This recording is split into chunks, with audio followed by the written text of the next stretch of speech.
নমস্কাৰ, এই মুহূৰ্তত দিবলৈ ৰাতিপুৱাৰ কেইবাটাও বিগ ব্ৰেকিং নিউজ। আজ অসমৰ লগতে ভাৰতৰ বিভিন্ন প্ৰান্তৰ পৰা যুগুতোৱা হৈছে কেইবাটাও গুৰুত্বপূৰ্ণ খবৰ। অসমতো বলবৎ হবলৈ গৈ আছে SIR।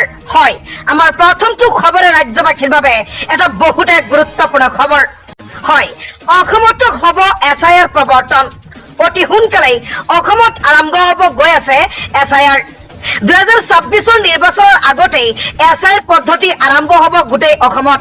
কি নথিপত্ৰ আপুনি যুগুত কৰিব লাগিব। SIRক লৈ আহি পৰিছে উচ্চ ন্যায়ালয়ৰ বিশেষ ৰায়দান। সবিশেষ জানক, ভিডিঅ'টি স্কিপ নকৰিব। অসমত হ'ব SIR।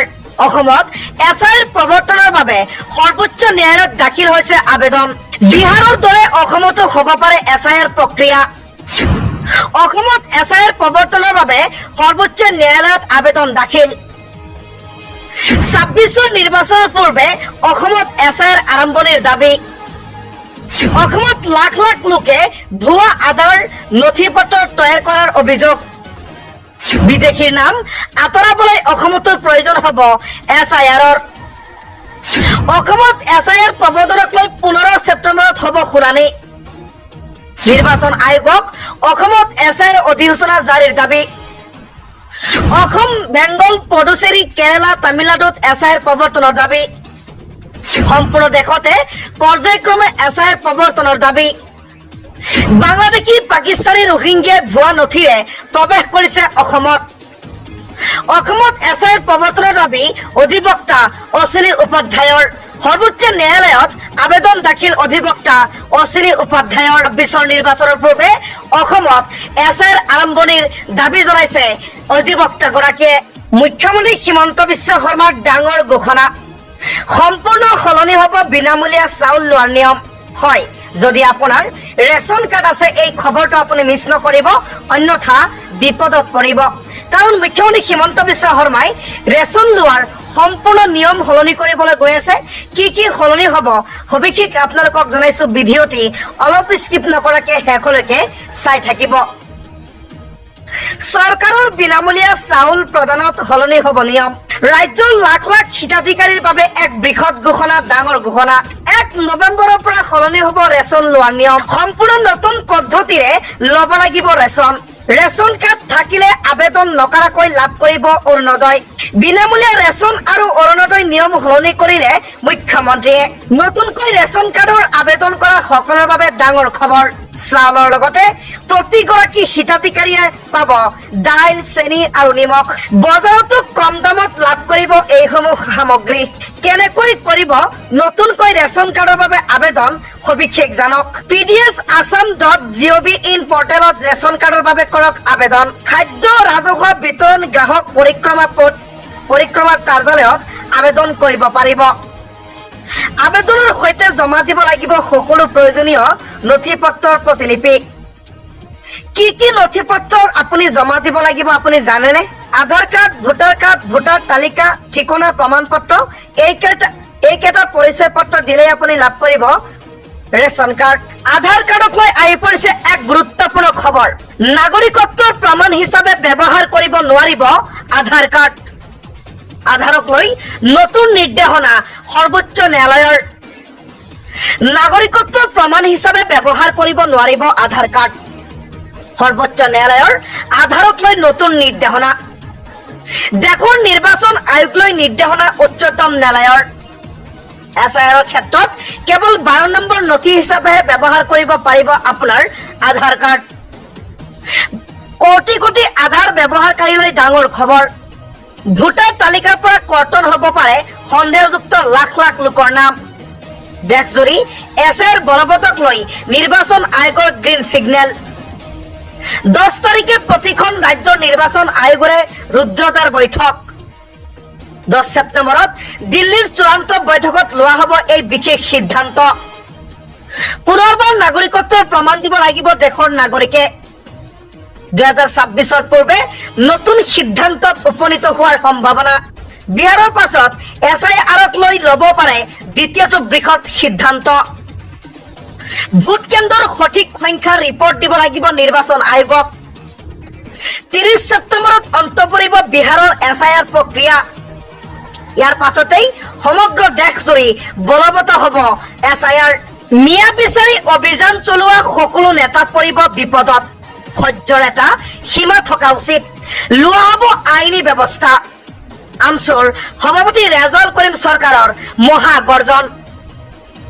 মিয়া বিচাৰি অভিযান চলোৱা সকলো নেতা পৰিব বিপদত। ধৈৰ্য আৰু সহ্যৰ এটা সীমা থকা উচিত। সকলোৰে বিৰুদ্ধে লোৱা হ'ব আইনী ব্যৱস্থা। মিয়াৰ ওপৰত চলোৱা অত্যাচাৰৰ বিৰুদ্ধে আমচুৰ গৰ্জন। চৰকাৰৰ পৃষ্ঠপোষকতাত মিয়াৰ বিৰুদ্ধে নামিছে দল সংগঠন। ধৈৰ্যৰ এটা সীমা থাকে, সহ্যৰ এটা সীমা থাকে। মিয়াৰ ওপৰত অত্যাচাৰ কৰা সকল আদালতৰ সন্মুখীন হ'ব লাগিব। সময় থাকোঁতেই চৰকাৰে নিয়ন্ত্ৰণ কৰক এইসকল বেবে কৰি থকা নেতাক। মাত্ৰ আৰু কেইটামান মুহূৰ্ত বাকী আছে। কাইলৈ ৰাতিপুৱাই মুখ্যমন্ত্ৰী হিমন্ত বিশ্ব শৰ্মাই অনুষ্ঠিত কৰিব সংবাদমেল। সাংসদ গৌৰৱ গগৈৰ পাকিস্তান লিংক সন্দৰ্ভত বিস্ফোৰক সংবাদমেল অনুষ্ঠিত কৰিব ৰাজ্যৰ মুখ্যমন্ত্ৰী ডক্টৰ হিমন্ত বিশ্ব শৰ্মাই। সাংসদ গৌৰৱ গগৈৰ Pakistan link A to Z ফাদিল কৰিব কাইলৈ মুখ্যমন্ত্ৰী হিমন্ত বিশ্ব শৰ্মাই। আৰু মুখ্যমন্ত্ৰী ডক্টৰ হিমন্ত বিশ্ব শৰ্মাৰ সংবাদমেলৰ আগতেই মুখ্যমন্ত্ৰীৰ বিৰুদ্ধে সৰব হৈ পৰিছে কংগ্ৰেছ নেতা ৰিপুন বৰা।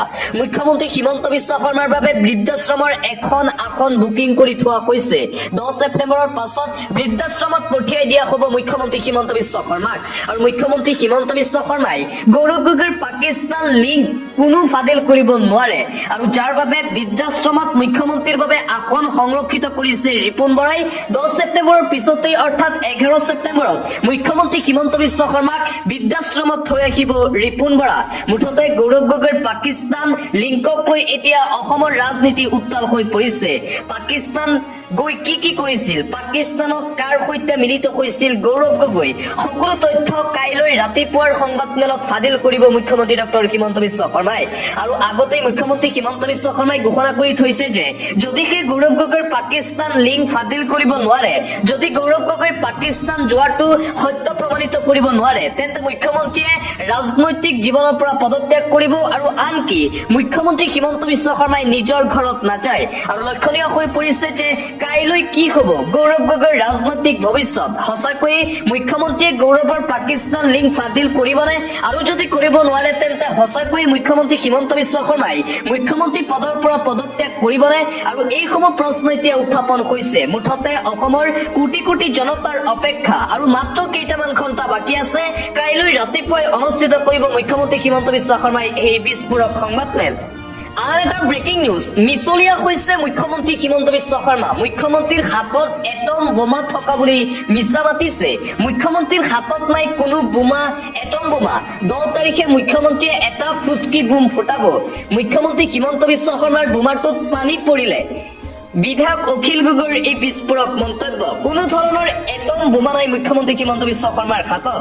মুখ্যমন্ত্ৰী হিমন্ত বিশ্ব শৰ্মাই গৌৰৱ গগৈৰ পাকিস্তান লিংক কোনো তথ্য দিব নোৱাৰে, কোনো ধৰণৰ সত্যতা প্ৰমাণ কৰিব নোৱাৰিব মুখ্যমন্ত্ৰী হিমন্ত বিশ্ব শৰ্মাই।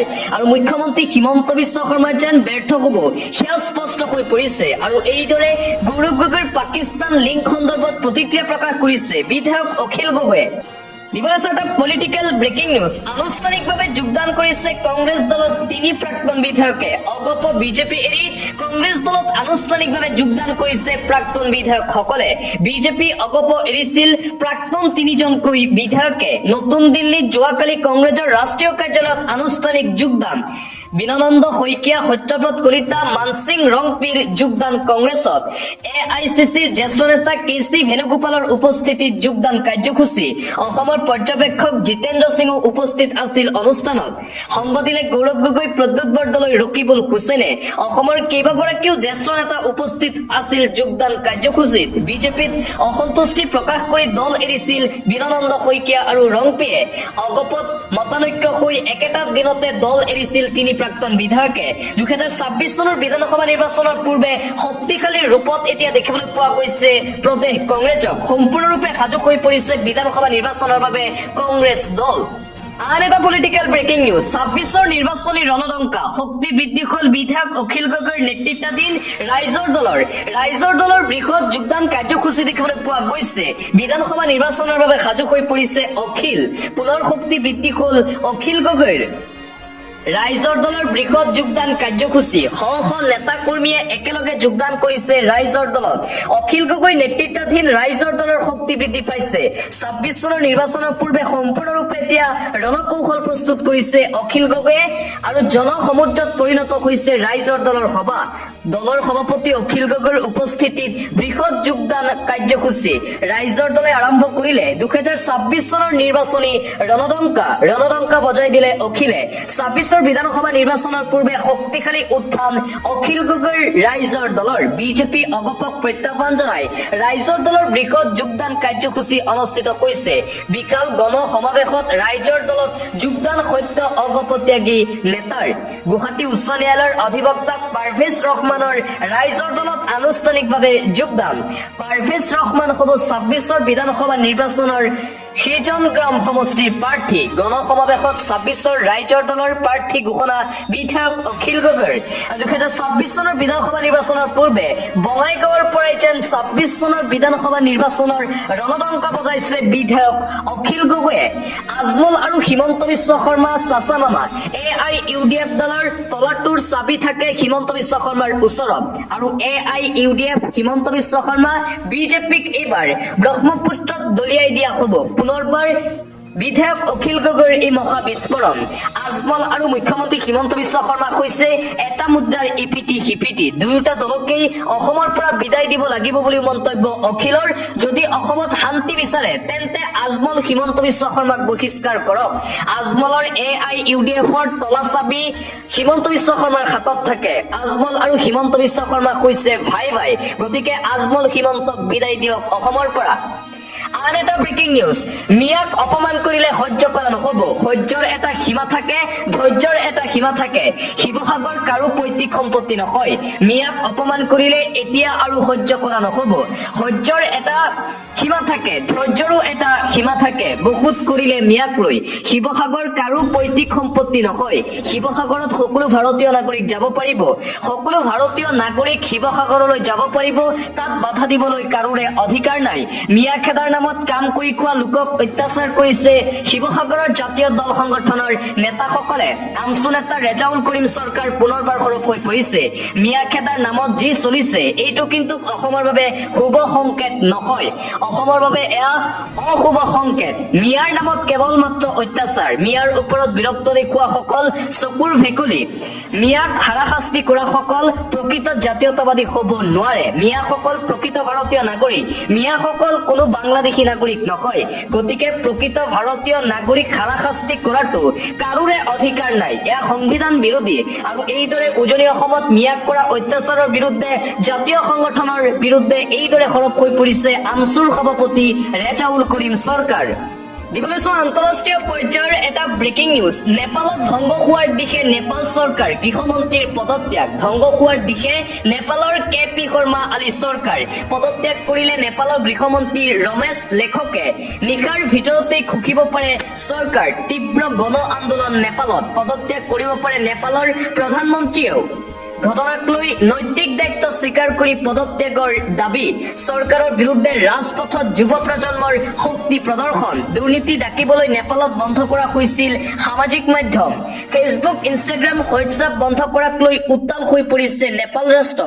শিক্ষাৰ্থীৰ ওপৰত গুলীচালনাৰ ফলত হিংসাত্মক হৈ পৰে পৰিস্থিতি আৰক্ষী আৰু প্ৰতিবাদকাৰীৰ মাজত ভয়ংকৰ সংঘৰ্ষ জাৰি কৰা হৈছে সান্ধ্য আইন নেপালত অবৰ্ণনীয় পৰিৱেশৰ সৃষ্টি হৈছে প্ৰতিবাদৰ মাজত প্ৰাণ গ'ল 19 জনকৈ প্ৰতিবাদকাৰী ছাত্ৰৰ কাঠমাণ্ডুত এই বিকল প্ৰতিবাদী কাৰ্যসূচী ভাঙি চূৰ্ণ বিচূৰ্ণ কৰিলে সংসদৰ গেট ভয়ংকৰ হৈ পৰিছে চুবুৰীয়া ৰাষ্ট্ৰ নেপালৰ পৰিস্থিতি নেপালৰ গৃহমন্ত্ৰীয়ে ইতিমধ্যে পদত্যাগ কৰিছে আৰু আজি দিনটোৰ ভিতৰতে হয়তো নেপাল চৰকাৰ ভংগ হ'ব পাৰে ছচিয়েল মিডিয়া নিষিদ্ধক লৈ মুঠতে জ্বলিছে নেপাল আৰক্ষী প্ৰতিবাদকাৰীৰ মাজত ভয়ংকৰ মাৰপিট যুদ্ধসদৃশ পৰিৱেশৰ সৃষ্টি হৈছে নিহত হৈছে কমেও 19 জনকৈ নাগৰিক আৰু নেপালত এই অবৰ্ণনীয় পৰিৱেশ দেখিবলৈ পোৱা গৈছে চৰকাৰৰ বিৰুদ্ধে আন এটা গুৰুত্বপূৰ্ণ খবৰ, উচ্চতম ন্যায়ালয়ত বিজেপিৰ পুনৰ পৰা মুখ থেকেচা। বিজেপিয়ে দিয়া মানহানিৰ গোচৰ খাৰিজ কৰিছে সুপ্ৰিম কোৰ্টে।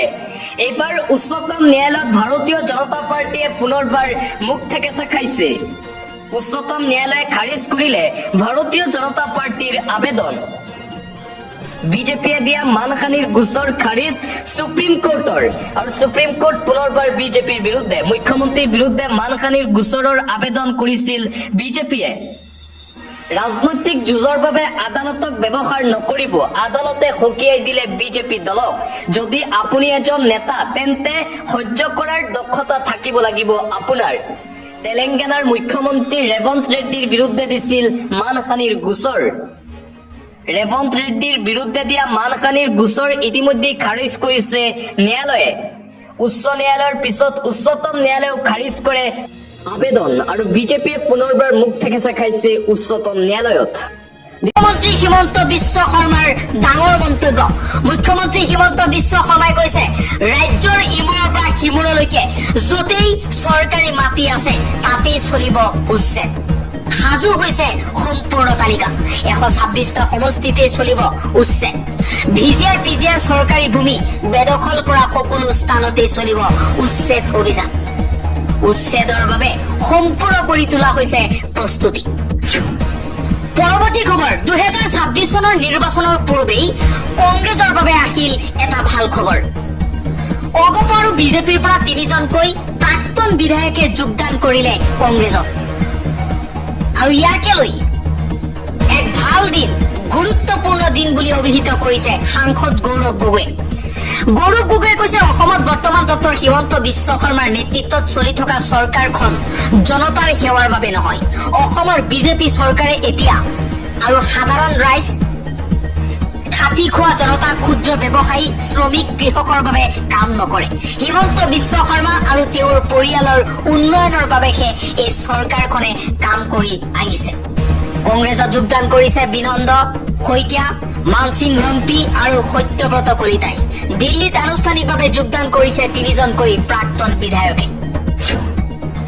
আন এটা খবৰ, কংগ্ৰেছৰ পৰা পলাবলৈ বাধ্য হৈছিল পীযুষ হাজৰিকাৰ লগতে মুখ্যমন্ত্ৰী হিমন্ত বিশ্ব শৰ্মা। এবাৰ নিজেই স্বীকাৰ কৰিছে এই কথা। মন্ত্ৰী পীযুষ হাজৰিকাই কৈছে, কংগ্ৰেছৰ পৰা আমি পলাবলৈ বাধ্য হলো, কাৰণ কংগ্ৰেছে 70 বছৰত অসমত 6খন মাত্ৰ মেডিকেল কলেজহে দিছিল। উন্নয়নৰ কাম কেৱল বিজেপিয়েহে কৰিছে। পৰৱৰ্তী খবৰ, বানৰ কবলত পৰা হাজাৰ হাজাৰ লোকক উদ্ধাৰ কৰিলে ক্ৰিকেটাৰ মহম্মদ ছামীয়ে। পঞ্জাৱৰ 5খন গাঁৱৰ অকলেই দায়িত্ব ললে ক্ৰিকেটাৰ মহম্মদ ছামীয়ে। আল্লাহে মোৰ নাম আৰু পৰিচয় দিছে, যদি বিপদৰ সময়ত সহায় নকৰো এই খ্যাতিৰ কোনো অৰ্থ নাই বুলি মন্তব্য কৰিছে ক্ৰিকেটাৰ মহম্মদ ছামীয়ে। লগতে পঞ্জাৱত 10 কোটি টকাৰ আৰ্থিক সাহায্য ঘোষণা কৰিছে। পঞ্জাৱৰ অসহায় লোকলৈ 10 কোটি টকা আগবঢ়াইছে মহম্মদ ছামী। আন এটা খবৰ, আজি অনুষ্ঠিত হ'ব উপ ৰাষ্ট্ৰপতিৰ নিৰ্বাচন। এই নিৰ্বাচনত NDA আৰু ইণ্ডিয়া ব্লকে আগবঢ়াইছে নিজা প্ৰাৰ্থী। NDAৰ প্ৰাৰ্থী CP ৰাধাকৃষ্ণ আৰু ইণ্ডিয়া ব্লকৰ প্ৰাৰ্থী B সুদৰ্শন ৰেড্ডিৰ মাজত হ'ব আজি পোনপটীয়া প্ৰতিদ্বন্দ্বিতা। কোন জয়ী হয় আজি সন্ধিয়া সময়তহে ফলাফল পোহৰলৈ আহিব। পৰৱৰ্তী খবৰ, নেপালত গণবিদ্ৰোহ। বিক্ষুব্ধ জনতাই পদত্যাগ কৰিবলৈ বাধ্য কৰালে নেপালৰ গৃহমন্ত্ৰী ৰমেশ লেখকক। নেপালত ৰাজনৈতিক অস্থিৰতা, নেপালৰ গৃহমন্ত্ৰী ৰমেশ লেখকৰ পদত্যাগ। প্ৰতিবাদকাৰীৰ মৃত্যুৰ বাবে নৈতিক দায়িত্ব স্বীকাৰ কৰি পদত্যাগ কৰিছে গৃহমন্ত্ৰীয়ে। প্ৰধানমন্ত্ৰী KP অলি শৰ্মাক পদত্যাগ পত্ৰ দাখিল কৰিছে। আন এটা খবৰ, আৰক্ষীৰ হাতত নাই উপযুক্ত প্ৰমাণ, যাৰ বাবে জামিন লাভ কৰিলে অভিনেত্ৰী নন্দিনী কাশ্যপে। অৱশেষত মুকলি আকাশৰ তললৈ আহিল অভিনেত্ৰী নন্দিনী কাশ্যপ। হিট এণ্ড ৰাণৰ গোচৰত আদালতত জামিন লাভ কৰিলে অভিনেত্ৰীগৰাকীয়ে। অভিনেত্ৰীগৰাকীৰ জামিন সন্দৰ্ভত অধিবক্তা বিজন মহাজনে কৈছে, আৰক্ষীৰ উপযুক্ত তথ্য প্ৰমাণৰ অভাৱত জামিন লাভ কৰিছে নন্দিনী কাশ্যপে। আৰক্ষীয়ে সন্নিৱিষ্ট কৰা 105 ধাৰা যুক্তিহীন আছিল। নন্দিনীৰ বিৰুদ্ধে আছিল ড্ৰিংক এণ্ড ড্ৰাইভাৰ অভিযোগ, কিন্তু আৰক্ষীয়ে আদালতত তথ্য প্ৰমাণ কৰিব নোৱাৰিলে এই কথা। 50,000 টকা জৰিমনা আৰু জামিনদাৰৰ জৰিয়তে জামিননামা দাখিল কৰিব পাৰিব নন্দিনীয়ে। পাছপোৰ্ট ভিছাৰ চৰ্ত সাপেক্ষে নন্দিনীক জামিন দিয়া হৈছে। ভিছা পাছপোৰ্ট জমা দিব লাগিব ছেছন আদালতত। পৰৱৰ্তী খবৰ, প্ৰত্যাৰ্পণ হ'ব পাৰে বিজয় মালিয়া আৰু নীৰৱ মোদীৰ। তিহাৰ জেল পৰিদৰ্শন কৰিছে ব্ৰিটেইনৰ CPS-এ। অৰ্থনৈতিক অপৰাধ সংঘটিত কৰি কেইবা বছৰমান পূৰ্বে ভাৰতৰ পৰা ব্ৰিটেইনলৈ পলায়ন কৰিছিল বিজয় মালিয়া আৰু নীৰৱ মোদীয়ে। ইয়াৰ পিছতেই এই দুই অভিযুক্তক ভাৰতলৈ আনিবলৈ ভাৰতে চেষ্টা অব্যাহত ৰাখিছে। ইতিমধ্যে অৰ্থনৈতিক অপৰাধী হিচাপে ব্ৰিটেইনৰ কাৰাগাৰত থকা বিজয় মালিয়া আৰু নীৰৱ মোদীক ভাৰতলৈ শীঘ্ৰেই প্ৰত্যাৰ্পণ কৰা হ'ব নেকি? ব্ৰিটেইনৰ ক্ৰাউন প্ৰচিকিউশ্যন ছাৰ্ভিচৰ এটা প্ৰতিনিধি দলে শেহতীয়াকৈ দিল্লীৰ তিহাৰ জেল পৰিদৰ্শন কৰি কাৰাগাৰৰ অৱস্থাৰ বুজ লোৱাৰ পিছতেই এই বিষয়টো চৰ্চা চলিছে। বিজয় মালিয়া আৰু নীৰৱ মোদীৰ দৰে উচ্চ পদস্থ অৰ্থনৈতিক অপৰাধীক প্ৰত্যাৰ্পণৰ বাবে ভাৰতৰ গোচৰ শক্তিশালী কৰাৰ প্ৰচেষ্টাৰ অংশ হিচাপে এই ভ্ৰমণ বুলি গণ্য কৰা হৈছে। জ্যেষ্ঠ বিষয়াসকলে নিশ্চিত কৰিছে যে গৃহ পৰিক্ৰমা মন্ত্ৰণালয়ৰ দ্বাৰা পৰিচালিত এই ভ্ৰমণক ব্ৰিটেইনৰ আদালতত চলি থকা আইনী কাৰ্যবিধিৰ এক গুৰুত্বপূৰ্ণ পদক্ষেপ হিচাপে বিবেচিত হৈছে।